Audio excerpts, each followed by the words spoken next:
Welcome back this evening. You've arrived again at this quiet moment, the one that waits between the hum of the world and the hush that follows. The noise has drifted off somewhere far away now, leaving only the small sounds, the rhythm of your breath, the faint creak of settling air, the soft pulse of stillness. Take your time. There's nowhere to be right now, nothing left to fix or finish. Just breathe. The day's wait can rest somewhere else for a while. Tonight's story is called The Island That Waited for Rain. It's about a small place in the middle of a vast, quiet sea, an island that has forgotten what rain feels like. Each cloud that passes overhead carries the promise of water, but none ever open. Until one evening, when something changes. So find your calm, settle into the space you're in, and let the air around you grow still, like a shoreline waiting for the first drops to fall. The island was small enough to walk across in a single afternoon. From one side to the other, it stretched like a forgotten thought, a strip of pale sand and dry grass surrounded by water that shimmered in tired blues. It had rained once, long ago, or at least that's what the ground seemed to remember. Cracked earth carried faint patterns of rivers that had stopped halfway through their sentences. Even the wind felt dusty, like it was made of old breath. I came to the island on a boat that barely made a sound. Its oars cut the surface cleanly, leaving only small, temporary ripples, marks the sea seemed eager to erase. When I reached the shore, there was no welcome, no sign of life. Only silence, heavy and familiar, like a pause that had lasted too long. The air smelled faintly of salt and stone. I stood for a moment, watching the sky. Clouds drifted by in slow procession, full, white, and heartless. They looked like they wanted to weep but couldn't remember how. Their shadows moved gently over the sand, pretending to be weather.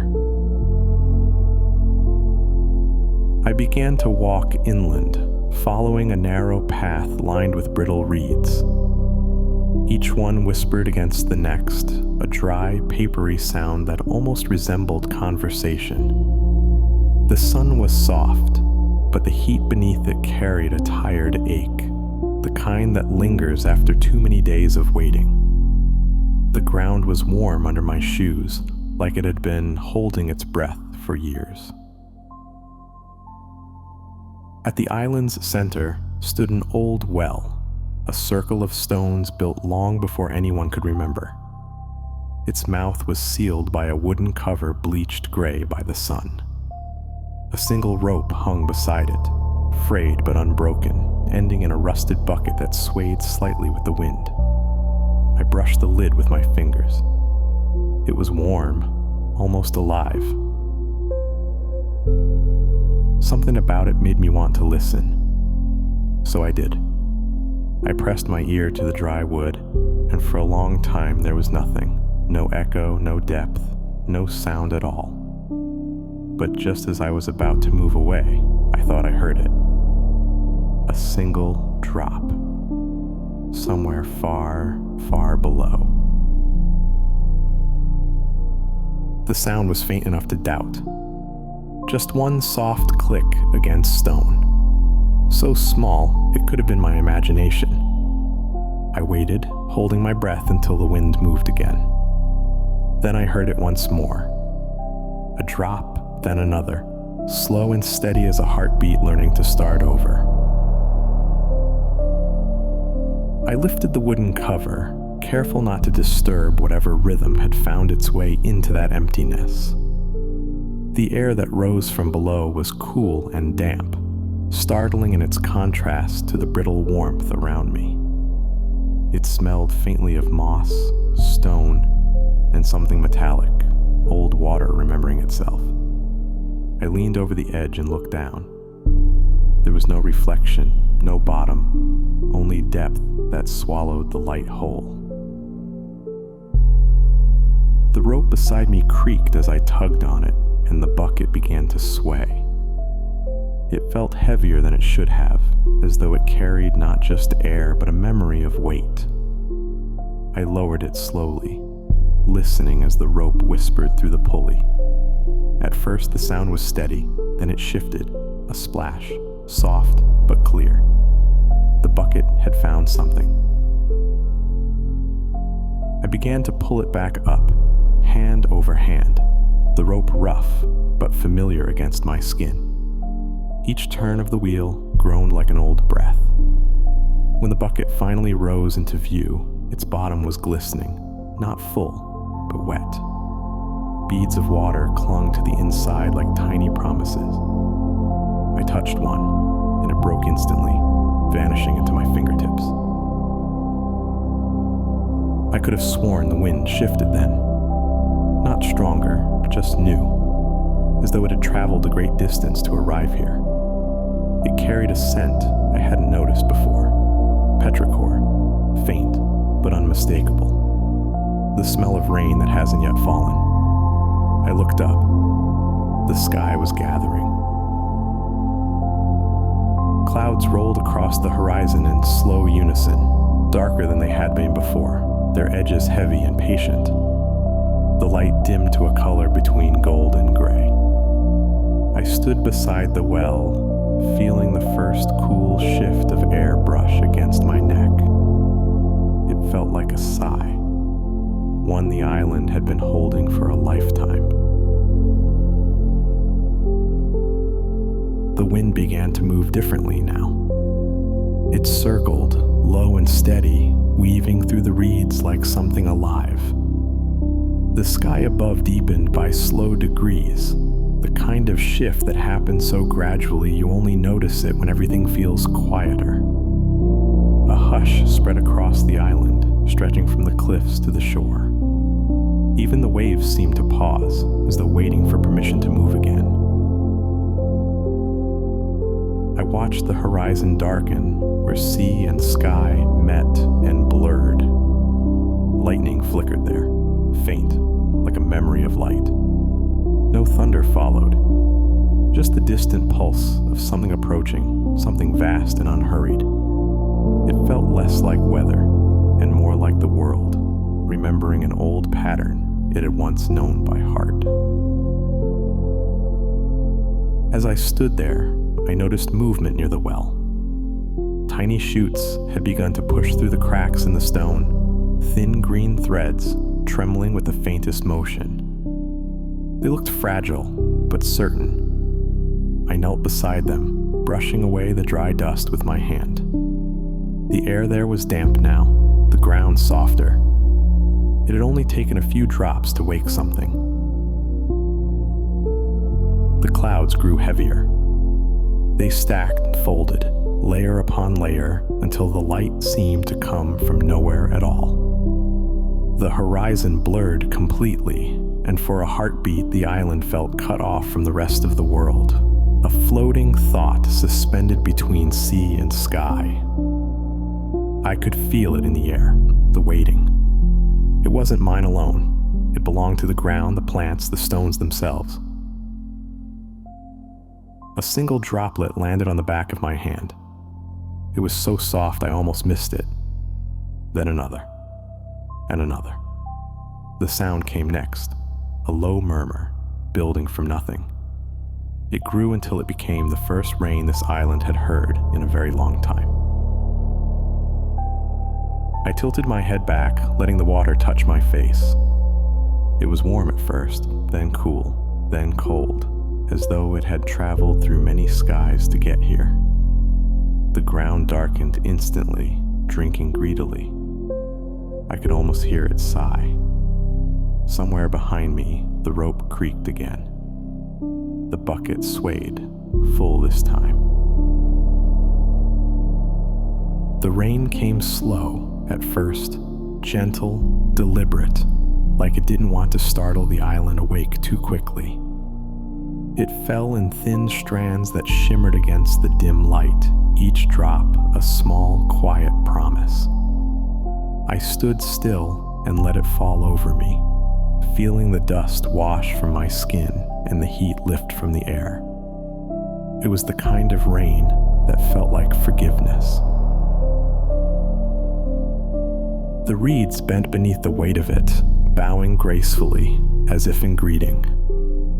The ground softened beneath my feet, turning the brittle grass into something tender again. Tiny rivulets began to trace the contours of the earth, seeking out the old paths of the long-forgotten streams. Each one shimmered faintly in the half-light, carving silver lines through the gold-brown soil. It was like watching memory return to form. I walked back toward the well, rain collecting in my hair and dripping down my arms. The stones glistened under the growing downpour, their dull gray turned deep and dark. Water pooled in the cracks, filling them faster than the earth could drink. I leaned over the edge again and looked down. This time, the depth reflected back, not with darkness, but with light. It glowed faintly from within, as if the island itself had remembered how to breathe. The drops that hit the surface below sent gentle ripples outward, and I realized it wasn't just water I was looking at. It was something older, something that had been waiting beneath the ground all along, a reservoir of patience. Every island must have one, I thought. A place where time collects when nothing else does. The wind shifted again, sweeping across the island with new weight. It carried with it the scent of salt and living things, of earth turning over and air becoming clean. The clouds hung low now, but they no longer looked heavy. They looked content, their burden spent. The horizon had disappeared completely, blurred by the soft curtain of rain. And for the first time, the sea and sky looked like they belonged to the same world. I dipped my hand into the well, scooping up a handful of cool, shimmering water. It caught the light and scattered it in tiny fragments that clung to my skin like stars. When I opened my hand, the drops fell back down one by one, and the island drank them greedily. The sound it made was almost a sigh. By the time the rain began to ease, the island had already changed. The colors were deeper now, the soil dark and rich, the reeds greener, the stones washed clean of dust. Puddles mirrored the sky in broken pieces, and for a moment it felt as though I was standing between two worlds, one reflected inside the other. The air itself had weight again, thick with scent and life. Every breath tasted new. I wandered toward the northern edge, where the land curved into a narrow spit that reached out into the sea. The waves lapped gently against the shore, no longer silent but not loud either, a soft rhythm that matched the new calm in the air. The clouds above began to break apart, revealing small fragments of blue threaded with light. It wasn't the blinding blue of midday, but something softer, something earned. The sand clung to my shoes, damp but not heavy. Each step left a clear print that filled with water almost instantly, leaving no trace of where I'd been. That felt right somehow. This place didn't need records, it just needed renewal. I paused and looked back toward the well. Even from here, I could see the faint gleam of water catching the light. Somewhere inland, I could hear frogs beginning to call, their voices uncertain but growing bolder by the second. The sound echoed against the surface of the sea, a scattered choir of small awakening things. It wasn't beautiful, not in any ordinary way, but it was honest. It was the sound of a place remembering itself. The sun pushed through one last curtain of mist and caught the rain still clinging to the reeds. They glittered like strings of glass, bending gently under their new weight. The island had gone from silence to song, from thirst to breath, and all it had needed was a single drop to start again. I smiled at the thought and sat down in the wet grass. The clouds continued drifting east, taking the last of the rain with them. The sea moved softly below, patient as always. I closed my eyes and listened to the quiet rhythm that remained, the sound of water finding its place. And as the warmth returned to the air, I couldn't help but think that maybe everything, even the waiting, had been worth it. The day began to fade again, almost without my noticing. The light dimmed to a soft amber that brushed across the wet ground, making everything glow as though lit from within. The puddles that dotted the island turned to mirrors, catching the sky's reflection as the first stars began to appear. The air was still damp, carrying that sweet scent of renewal, the one that always follows after a storm. It was the smell of something finally letting go.